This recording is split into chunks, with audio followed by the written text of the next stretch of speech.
Presiden Amerika Serikat Donald Trump mengklaim jika gencatan senjata dengan Iran masih berlaku, meski sempat ada insiden saling serang di Selat Hormuz. Trump mengancam akan ada cahaya besar yang keluar dari Iran jika tidak segera ada kesepakatan damai. Namun pihak Teheran menanggapinya dengan menegaskan tidak akan tunduk kepada Amerika Serikat.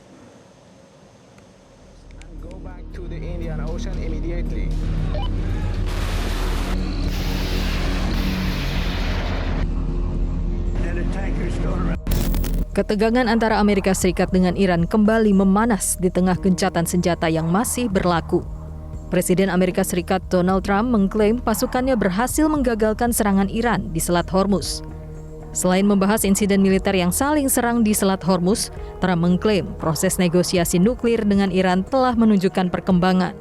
Trump pun mengancam Teheran dengan pernyataan akan adanya cahaya besar yang keluar dari Iran jika perundingan damai dengan Teheran gagal mencapai kesepakatan. Yeah, it is. They trifled with us today. We blew them away. They trifled. I call that a trifle. I'll let you know when there's no ceasefire. You won't have to know.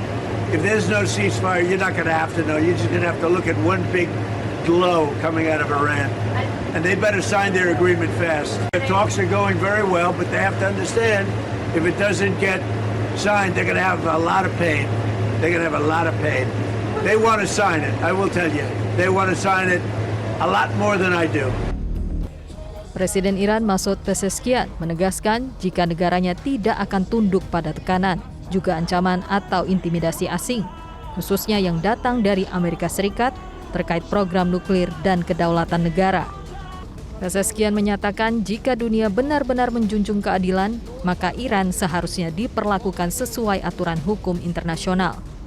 ما یه راه داریم یا مردم رو بپذیریم و با مردم باشیم یا باید تسلیم بشیم و سرخم بکنیم.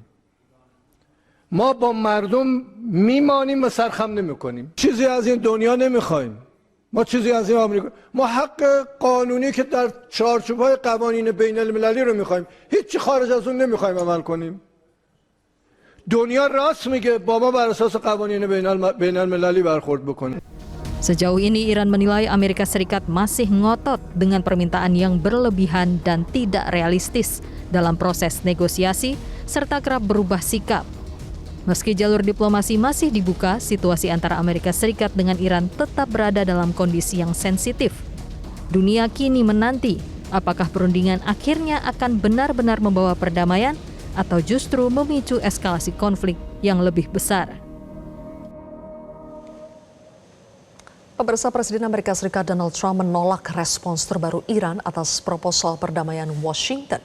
Dalam proposal terbarunya, Iran meminta Amerika Serikat mengakhiri perang secara total di seluruh kawasan Timur Tengah.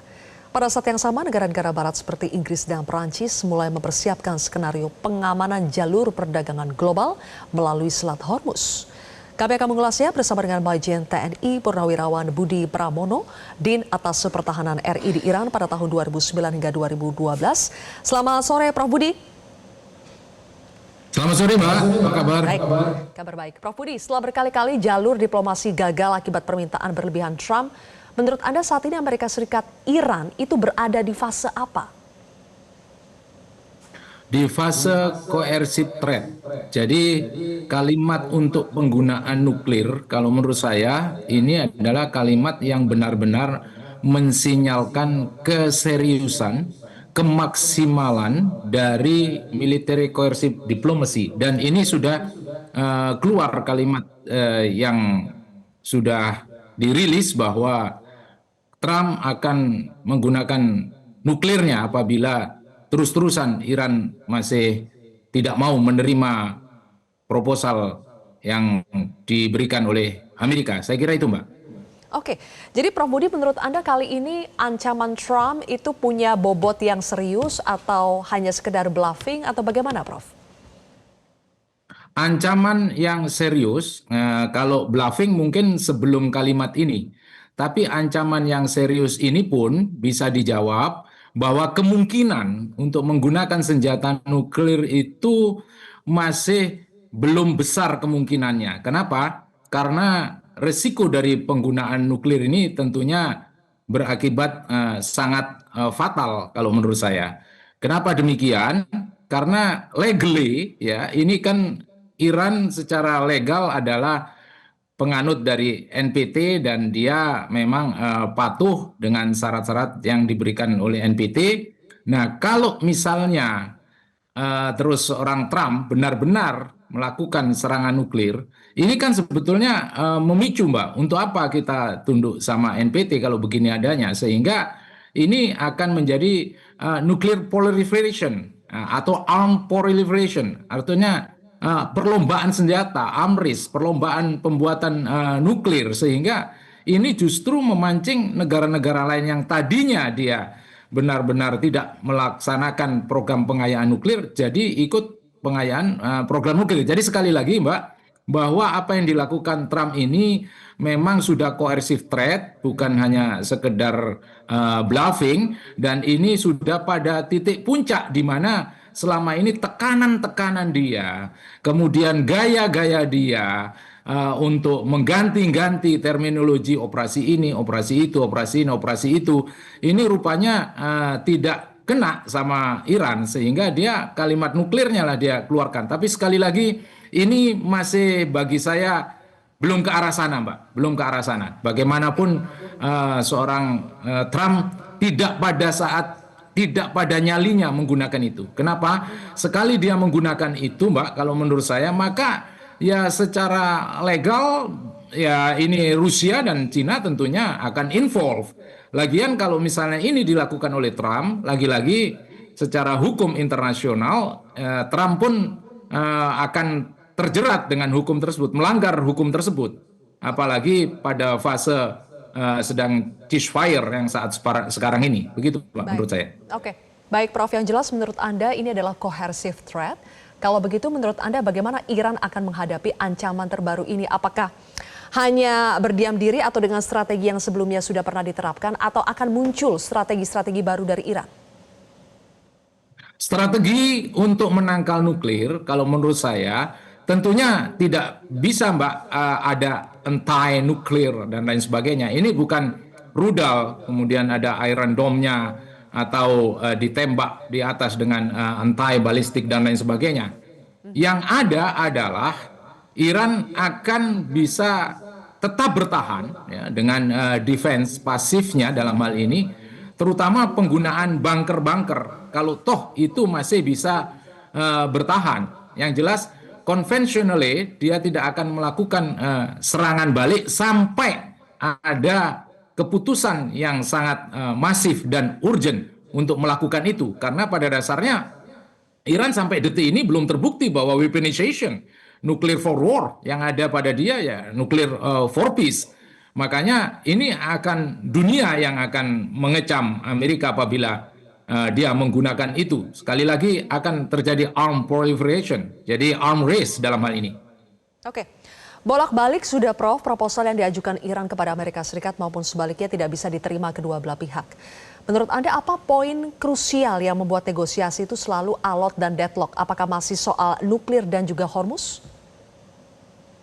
Nuklir, Mbak. Jadi Hormuz ini kan sebetulnya apa kalau saya bilang spillover kurang pas ya. Ini adalah sphere of influence atau option, leverage option. Jadi suatu tawar-menawar pilihan lain yang sebelumnya kan paket besar sebetulnya adalah nuklir dari awalnya. Tetap Amerika pada perubahan-perubahan apa itu konsesi, perubahan-perubahan proposal, tidak ada yang namanya nuklir ini hilang. Tetap nuklir harus dihilangkan.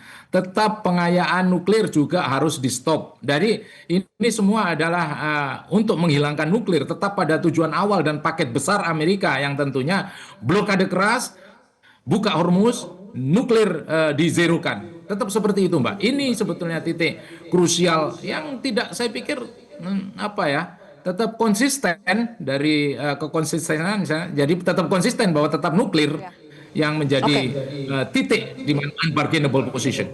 Oke, Prof Budi, Iran kan minta supaya pembahasan soal nuklir itu terpisah, bukan dalam proposal yang sama seperti yang diajukan Iran sekarang. Apakah menurut Anda pada akhirnya Amerika Serikat akan memenuhi permintaan itu untuk membahas soal nuklir secara terpisah? Kalau toh memang terpisah, katakanlah, ini kan kita masih dua option, Mbak. Yang Mbak tanyakan adalah apakah terpisah, apakah tidak terpisah.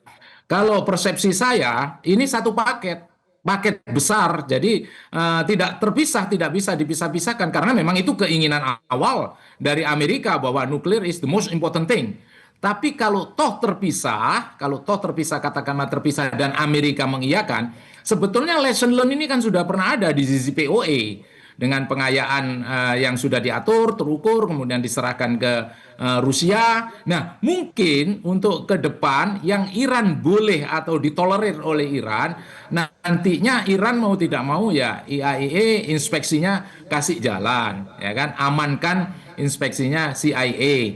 Kemudian hal-hal yang diinginkan 5 tahun, 20 tahun, titik pertemuannya ada di mana. Tapi kalau dinolkan, sekali lagi Mbak, ini tidak akan diiyakan oleh Iran. Apalagi yang saya dengar, ya kalau saya tidak salah ya, Mutsabah sudah semakin sehat. Dan ini bukan sesuatu yang membuat mereka redup. Tentunya hashtag dia yang one God, one leader, one nation, one path, one nationalism. Nah ini nggak akan berubah bahwa satu Tuhan, satu pimpinan, satu bangsa, one nation, dan satu jalan pikiran atau garis perjuangan. Gitu Mbak menurut saya. Oke, terakhir terkait itu Prof Budi, apakah dengan kondisi kesehatan Ayatullah Sayyid Mujtaba Khamenei yang semakin pulih, menurut Anda apakah justru strategi ofensif akan semakin dimainkan oleh Iran?